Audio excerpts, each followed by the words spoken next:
এবং আজকে এই হারিস চৌধুরী সাহেবের সুযোগ্য কন্যা আমাদের ভাতিজি সামিরা চৌধুরী যে অক্লান্ত পরিশ্রম করেছে তার বাবার আরাম মর্যাদাটিকে ফিরিয়ে আনার জন্য, তার বাবাকে প্রতিষ্ঠিত করবার জন্য, সেই জন্য তার প্রতিও আমরা কৃতজ্ঞতা জানাচ্ছি।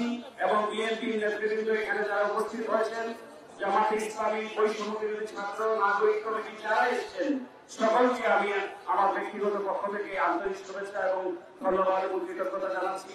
আমি চৌধুরী এবং ঘটাতে চাই না, আপনারা জানেন হারিস চৌধুরী কে ছিলেন। তিনি একজন মেধাবী ছাত্র ছিলেন, তিনি নারায়ণ কলেজের স্টুডেন্ট ছিলেন, তিনি প্রতি বিষয়ে ঢাকা ইউনিভার্সিটিতে মাস্টার্স করেছেন, তিনি ন্যাশনাল টি কোম্পানির চেয়ারম্যান ছিলেন, খালেদা জিয়া 91 সালে যখন প্রধানমন্ত্রী ছিলেন তখনও সে সহকারী ছিলেন, পরবর্তীতে উনি প্রতিমন্ত্রীর রাজনৈতিক সচিবের দায়িত্ব পালন করেছেন। আমার সৌভাগ্য হয়েছে আমি তার সঙ্গে কাজ করতে পেরেছি এবং তিনি একজন আমার রেফারেন্স ছিলেন। আমার বলতে দ্বিধা নাই, মাননীয় প্রধানমন্ত্রী বেগম খালেদা জিয়া আমাকে পছন্দ করতেন, এখনো করেন, আমি বিশ্বাস করি।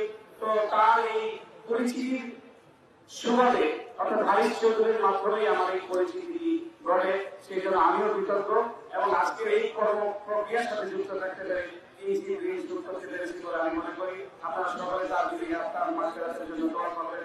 নিশ্চয়ই মহান আল্লাহ পৃথিবীকে জান্নাতুল ফেরদাউস দান করবেন এ বলে আপনারা